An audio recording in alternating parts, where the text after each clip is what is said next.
It was 1988. I was just 12 years old, sitting in the back of my mother's car in the parking lot while she ran into a store. It was raining hard. I had with me a small boombox because my Walkman had broken and a big pair of headphones hooked up to it. I was busy recording music off a radio station I just discovered, one out of Rutgers University in New Jersey, an indie station that played nothing but heavy metal. Oh my gosh, this was a discovery. This was like finding gold. Yeah. That day, I heard for my first time Black End by Metallica, and that is still to this day number one favorite Metallica song, Black End. I recorded it off the radio. There was something crazy about that song, something that provoked a physiological reaction when I listened to it. After the second chorus, the song transitions into a bridge with a halftime feel. I'm going to have to sing this for you, where it goes.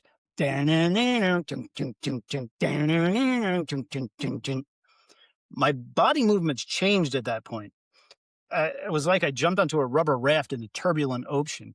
The amplitude and frequency of the waves were not predicated upon chaos and randomness. Rather, each wave, with its wide crest and troughs, pulsed in perfect times and cyclical repetition. I started doing that. See, earlier in the song, when the song first starts, and this is how I headbanged. Straight down. But when we got to that bridge section with the breakdown, I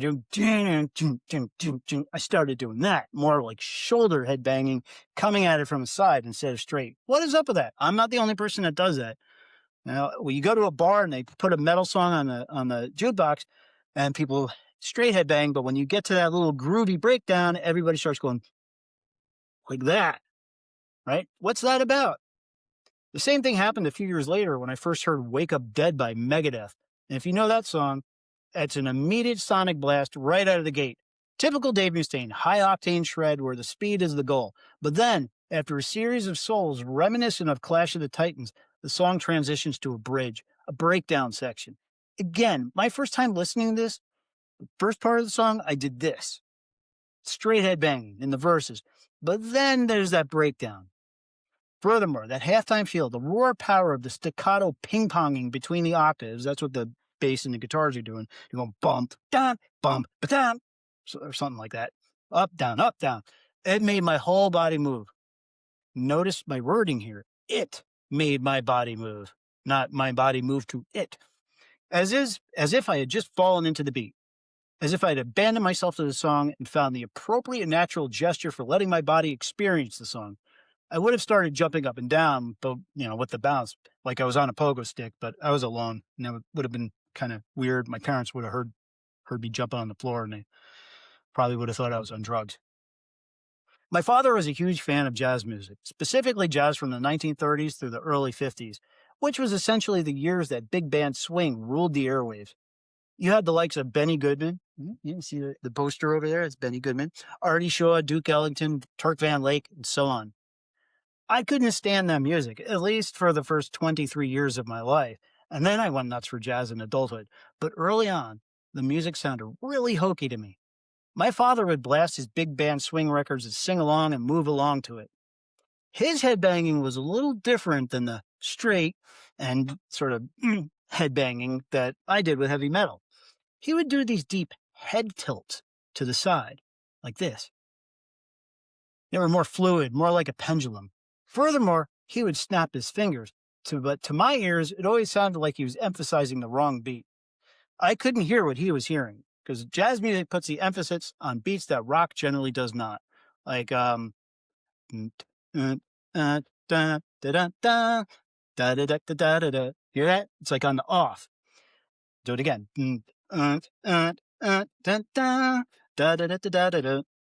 It's not dun dun dun dun dun dun dun, right? It's That's jazz. The beat falls in a different area than rock. And if you grew up listening to rock and listening to rock your whole life, jazz is going to sound really weird to you. You're like, where's that rhythm? But the more you listen to it, the more you start to learn the swing, learn the wave. Either way, the music made him move. And when I was like 4 or 5 or 6, probably 6, I had my own records. And I remember certain songs would just make me start moving automatically, kind of like jazz did to my dad. I had the soundtrack for the movie Grease with John Travolta and whatever. The song "The One That I Love" had a really bouncy groove to it, and I would lose my shit when I listened to it. I'd just start dancing. And then the opening number, the song "Grease," performed by Frankie Valli and written by the Bee Gees, has the lyrics: "Grease is the word. It's the word that you heard. It's got groove. It's got meaning. Grease is the time. It's the place. Is the motion. Grease is the way we are feeling." Such poetry there. What is it about Benny Goodman's clarinet playing that made my dad do that? What was it about songs on the Grease soundtrack that made me sway my hips? What is it about certain kinds of music that makes us move in very specific ways? We tap our toes, we clap, we snap, we headbang. Why is it the second we put on Pantera, we start doing this? What is going on with our brains and bodies? Today, we are going to investigate a topic that has fascinated me since, well, I've become one of the most despised kinds of people in America. An academic. Oh boy, an elitist. Oh. Before I ever found a life in higher education, I would never have guessed that philosophers, social scientists, and psychologists took an interest in concepts like groove, funk, and thrash. Alas, scholars have written about and published volumes of research on ideas like these, on things featured in music. I didn't know I didn't know that sociologists and musicologists did things like subject songs and their public reception to the scientific method. Imagine that. I had no idea that scholars have been trying to deconstruct things like as abstract as groove for a very long time. So, today we are going to tackle what groove is. The local metal scene here in Cincinnati, I've been hearing that word a lot lately. They've been dropping the word groove nonstop, especially in the last year or two. It's just churned up. I suppose the concept has gone viral in metal communities. It even spawned an entire metal genre based on groove. So let's figure out what the heck people mean when they say groove. By the way, this is coming a little too late in the script for my cousin's comfort. This is Rockers to Doctors, and my name is Dorian Prescott. One is supposed to do this at the beginning of the episode, but since I'm flying solo today, well, we're going to do it now. Normally that all comes early in the script. Oops. As you can see, Nova is not here today. I'm on my own. There's nobody to put a lid on this bottle. If you want to know what she's been up to, she's not going to like me telling you this, but she paid $12,000. $12,000 to go to Scotland on a 5-day mission with a bunch of weirdos, other data scientists, to find the Loch Ness Monster. Can you believe that? I've been telling her since childhood that the Loch Ness Monster isn't real. This has been her obsession. That it's completely made up, but she insists it exists. So she's in Scotland looking for the Loch Ness Monster with a bunch of data scientists. She said she'd even proved that it exists to me by bringing home an extracted Loch Ness Monster tooth. I think they brought a dentist along with them just for that purpose. So we shall see. Anyway, it's just me here today, so we're going in full professor mode. If you like what you hear today, please make sure to subscribe and visit us at rockerstodoctors.com. As stated in the Dictionary of Jazz, 2nd edition, groove is an understanding of rhythmic patterning, or a feeling and an intuitive sense of a cycle in motion that emerges from the carefully aligned concurrent rhythmic patterns that simulates dancing or foot tapping on part of the listeners. Did you catch all of that? There was a lot of units of information jammed into that one sentence. What they're saying is, in its most basic form, groove is a felt characteristic of a song that makes you move your body. Of course, it's not that simple. We'll complicate it in a moment. Groove stems from the concept of swing. Let's get technical here. What is swing? Well, if you've ever learned rhythmic notation, there are whole notes, half notes, quarter notes. So a whole note would be like one, right? A quarter note, you divide that. So it would be 1, 2, 3, 4.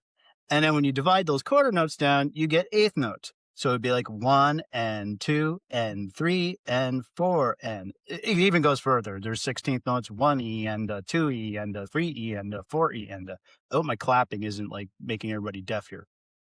In rock and pop music, notes are played straight. 1 and 2 and 3 and 4. Think of any metal song. That's pretty much what you're going to get. especially like the 80s and 90s metals, very locked into the rigid eighth notes. And yeah, so the intervals between the notes and the duration of the notes are very rigid. They're equal in length. They're occurring consistently throughout in rock music. But in jazz, there's this element called swing. It's a rhythmic phenomenon where the eighth notes pairs are played unevenly, not a whole lot unevenly, very, very nuanced level of uneasiness, creating a long, short feel where one note is longer than the other one, long, short, rather than straight eighth notes. So you're going to get, although the first note is held slightly longer than the second, and the second is shortened. So you're going to get, instead of 1 and 2, and you're going to get 1 and 2 and 3 and 4 and 1 and 2 and 3 and 4. It has a little, you can feel like a undulation. The second note, when it gets shortened, it's usually given an accent, and it pushes the rhythm forward and gives it this wave-like sensation, sort of like you're waving. The sensation is often described as a kind of shuffle, but I prefer a term that my guitar teacher from 30 years ago used. His name was Bert Johnson. He's a jazz guitarist, and I took lessons from him for about 5 years. He called it the bounce. I mean, that's what it feels like. It's very loose, fluid, and elastic. As a musician, I came to realize that it takes years to develop a true sense of swing. I mean, back then, I could fake it a little bit, do a simulation maybe, and maybe I succeeded in tricking my friends, but no jazz musician would ever have fallen for it. Burr would often drop jazz charts, it means sheet music in jazz land, right in front of me to have me play. And although I got the chords and melody right, he would often say, no, Dorian, I don't hear a bounce in that. Your rhythm sounds like a typewriter. You are very white.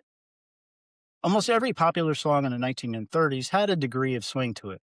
That was the swing era, and so the degree was pretty thorough and deep. Now, the term groove in jazz circles, as far as I've tracked it, didn't start to really circulate until the mid-1950s. Jazz flute player Herbie Mann made a career out of groove, drawing influence from Brazilian rhythms, and naturally, the term and concept carried over into the new American genres of music like R&B. Groove in R&B is often credited to James Brown, his drummer Clyde Stubblefield, and Jabo Starks, along with the cosmic master of funky bass grooves, Bootsy Collins, a Cincinnati native who still lives here in the birthplace of funk. What we think about groove today is 100% anchored in James Brown. Yes, I am drawing a direct line of causality between James Brown and bands like Pantera and Metallica. The James Brown trademark groove emphasizes the downbeat with a heavy accent on the one. This is how funk works, basically. The accent is on one. So in funk, you're going to get a 1, 2, 3, 4, and 1, 2, 3, 4. The 1, 2, 3, 4. And you usually get the and on the 4 is usually emphasized too. So it's like 1 and 2 and 3 and 4 and 2 and 3 and 4 and 1 and 2 and 3 and 4 and 1, right? So 1. And the rhythm section is usually playing swung 16th notes, 1 E and a 2 E and a 3 E and a 4 E and a 1 E and a 2 E and a. Well, there's lots of syncopation between the bass, guitars, and drums. Syncopation, by the way, is a term that we've all heard, but you might not know what it means. That's when different instruments are playing different rhythms against one another, causing a song or part of the song to sound just a little offbeat, not in that terrible way, just a tiny bit. It gives it that life. It's not sloppy. This is a kind of calculated, harmonious sense of being offbeat. Miles Hoffman describes syncopation as a disturbance or interruption of the regular flow of rhythm and a placement of rhythmic stress or accents where there would normally not occur. Funk exploded in the 60s and 70s and it mixed psychedelia, R&B. If all that's new to you, check out the band Parliament-Funkadelic, who featured Bootsy Collins on bass and Sly and the Family Stone.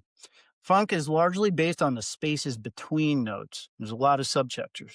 What I mean about spaces between the notes, if you listen to good funk, there's always going to be little blips of silence in there. And it's the silence that really, really pulls us in. And I'm talking like fractions of a second of silence where nobody's playing anything. All these forms of feeling, swing, groove, funk, went through a process of synthesis in the 80s and 90s. So you can cue my childhood here. I think that most of you who were born the same year I was, 1976, give or take 5 years, developed an intuitive sense of groove.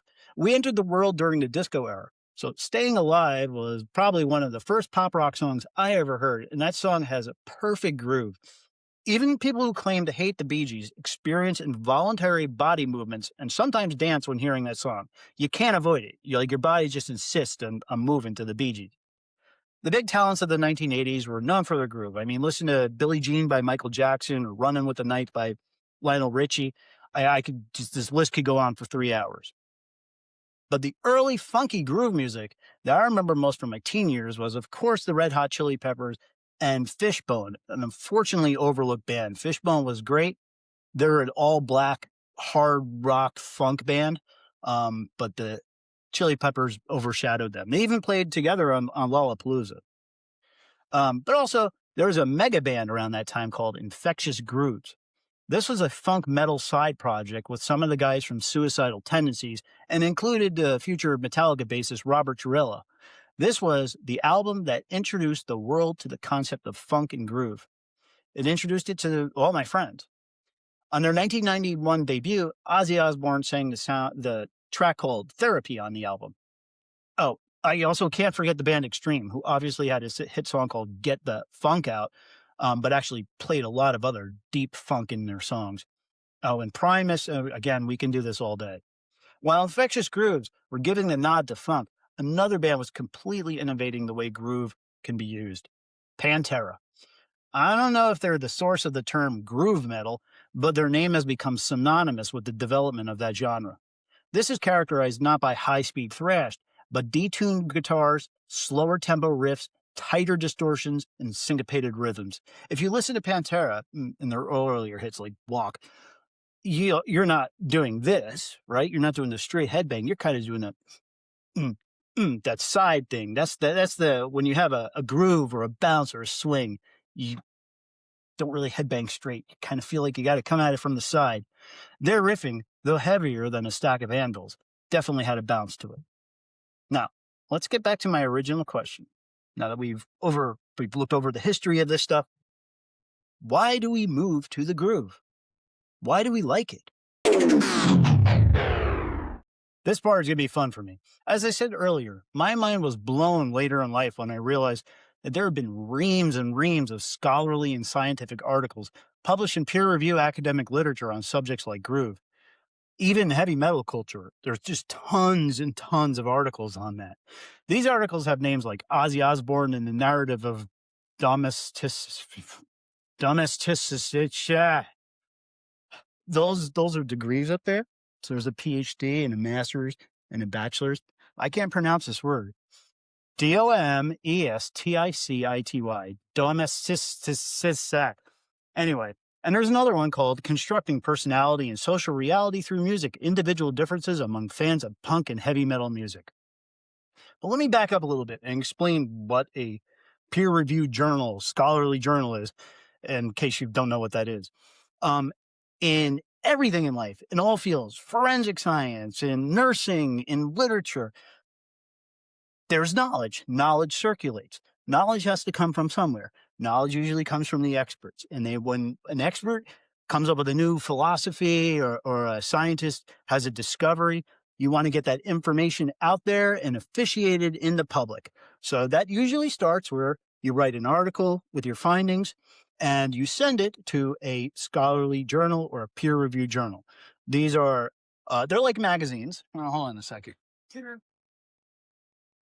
Like this, they look like this, and they have all sorts of different articles, essays, reports in them, written by professionals for professionals. And when they get approved, then it becomes official knowledge. How do things get approved? If I were to do an experiment and write a big report and have findings, I would submit it to a scientific journal, and they have a team of peer reviewers there. Those are other experts that will go through my article point by point and fact check it. And they might say, hey, we're interested in publishing this, but you need to make these changes and we need a little bit more information. And they'll be back and forth between this team of peer reviewers and the original writer. And eventually Hopefully, it gets published and it goes out into the world, and that knowledge becomes official. So, scholarly peer reviewed journals are written by the experts for the experts to bring new knowledge into the world. And interestingly, there's just lots of scholarly articles written about heavy metal culture, about groove, all these things I'm talking about today. Years ago, when I became attuned to musicology, I wanted to know what groove is and if it can be quantified, as if it's something you could put on a chart, right? Something that you could throw some math at. The answer was mostly no. Groove is pretty much all subjective, but it is learned. The way Miles Davis grooves is going to be completely different from Flea or Dimebag Darrell. So, in order to get some answers, I hit up the university library and found some good 20 peer reviewed articles on groove. Groove, according to Peter Janata et al means all the other authors that Peter was working with, the urge to move in response to music combined with the positive affect associated with the coupling of sensory and motor processes while engaging in music, and this is referred to as sensio-motor coupling, in a seemingly effortless way. In a seminal article published in the Journal of Experimental Psychology, Sensio-Motor Coupling in Music and the Psychology of Groove, Janata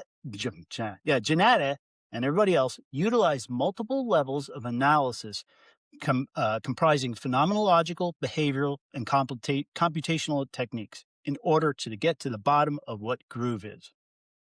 Essentially, the authors look at groove from another angle to see if this perspective shift might offer some fresh insights. The researchers define groove as the aspect of music that produces a pleasurable urge to move along with it. Rather than treating groove purely as a musical property like rhythm or tempo, this paper argues that it's a psychological construct, something that happens in the interaction between the listener and the music. So it's not something completely latent in the music itself. It also has to do with the mind state of the listener. I would further emphasize it as a social construct, a collective experience. They used 3 different methods to gather information.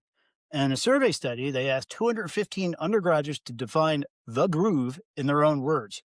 The most common concepts that emerged were movement, rhythm, and a sense of compulsion or pleasure. Words like move, beat, dance, feel, and want.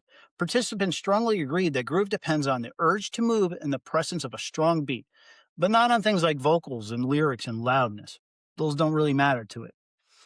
In the first formal study, they sought to measure or quantify groove. 19 participants rated 148 musical excerpts from folk, jazz, rock, R&B, and soul on a sliding scale. Key findings were that soul and R&B scored highest on groove. This one's interesting, faster tempos produced higher groove ratings. You wouldn't think that.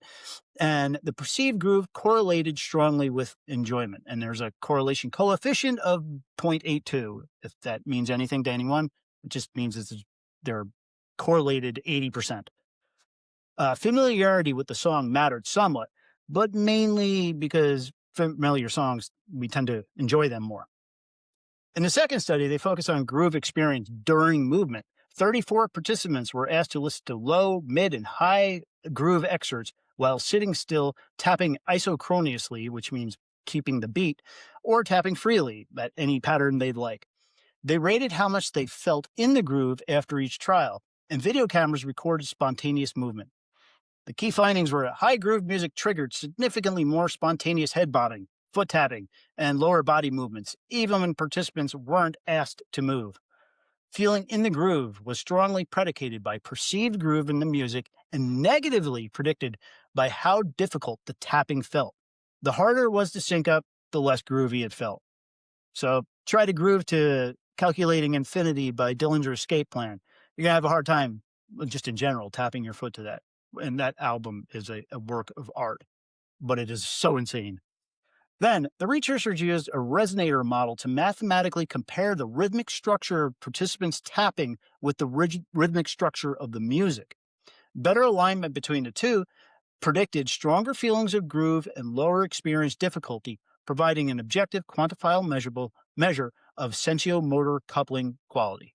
Again, sensio-motor coupling is when you hear the music and your brain just sort of syncs up to it and you're tapping Your motor system is synced up to the actual song. The paper makes several important assertions. First, groove is a stable, widely shared concept that ordinary people understand consistently, not just as musicians. Second, it is distinct from simply liking music. You can perceive groove in a song somewhat independently of whether you personally enjoy the task of moving to it. I mean, if I play Pantera for my wife, she won't like it, but she'll move. Third, groove is fundamentally about the ease of coupling. When your body syncs up with the music effortlessly, positive emotions flow. When it's hard to sync, the groove feels to break down. The authors connect this to a broader psychological ideas about fluency, the general principle that processing something that you already know and that you like tends to feel good. Interestingly, giving participants full rhythmic freedom didn't make them feel more in the groove than simply finding the beat. This suggests that the core of the groove experience is isochronous entertainment, locking into the beat rather than expressing rhythmic complexity. So when we lock into the beat, we feel good. I'm sure it releases a lot of dopamine and serotonin. Otherwise, people wouldn't listen to and dance to the same songs over and over again. So there's obviously some hormones going on as well.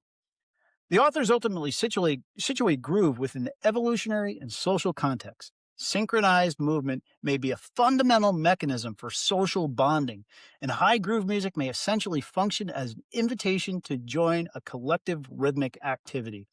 Think about mosh pits. Again, that Wake Up Dead by Megadeth. Look at the video for that, just shows this in action, especially during that breakdown, the slower tempo with the octaves moment. They also distinguish groove from the related concept of flow, which we hear a lot about in hip hop and R&B, noting both involve effortless sensory-motor performance and positive affect, but leaving open whether they are really the same thing. The article, that's the article. Yeah, that's it in general. The particulars, however, really pique my interest because, well, some of the claims put forth imply, probably not intentionally, that there's something spiritual going on with groove. Yeah, we're going to go there. A while back, I was playing in a hard rock, pop punk band, and everybody in the band was influenced by funk to some extent. 3 of the 4 members of the band had clinically profound and severe degrees of ADHD. I'm one of them. So we always started new projects and let everything else unfinished, rebooting our sound every couple of years, changing our name every 3 months, and so on. For about a year and a half, we fancied ourselves a rock jam band like Fish meets Black Sabbath. Here's what most jam bands do. You find maybe a 2-chord vamp that is 2 chords played over and over and over again, and you solo over it. Mind you, one of the aesthetic rules of being a soloist in a jam band or even in a jazz band is you never, ever, ever play the same solo twice. You don't play the same thing twice. People look at you like, did you play that riff the other night? Everything has to be spontaneous and in the moment. More often than not, the jam will be based on a bass groove, whether it's a melodic bass line or an ostinato, that is a repeated melodic bass phrase. Thing about jam bands, while they're absolutely fun for the musicians, it can be an abusive situation for the audience, sometimes a hostage situation. Moreover, the reason why so many jam bands suck and why so many guitarists would struggle in a jam band is your ego needs to be in check. You absolutely have to be a good listener. You can't listen to yourself. They'll throw the cohesion out the window. Maybe you see what I'm getting at. The word cohesion here is very important.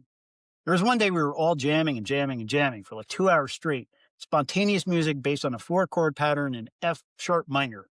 Wink, wink. And then, out of nowhere, something mind-blowing happened. When the term groove is used by musicians, it takes on a slightly different meaning as it becomes something you channel. According to Berliner, who worked with Chinada from the first essay, groove is a pleasing state in which the creation of music becomes seemingly effortless. Now, put that characteristic in the context of the earlier assertion that groove entails a sensio-motor synchronization, that is, synchronizing your movements to the music, and we could come to some pretty interesting conclusions about what groove does to musicians. Let's say you have 4 musicians jamming, and they create a groove, or they're starting to experience. So the groove affects them passively as listeners, right? They're just listening to what they're playing, and actively as in taking part in expressing the groove through their instruments in the moment. They're not only experiencing sensio-motor synchronization with the song, but with one another.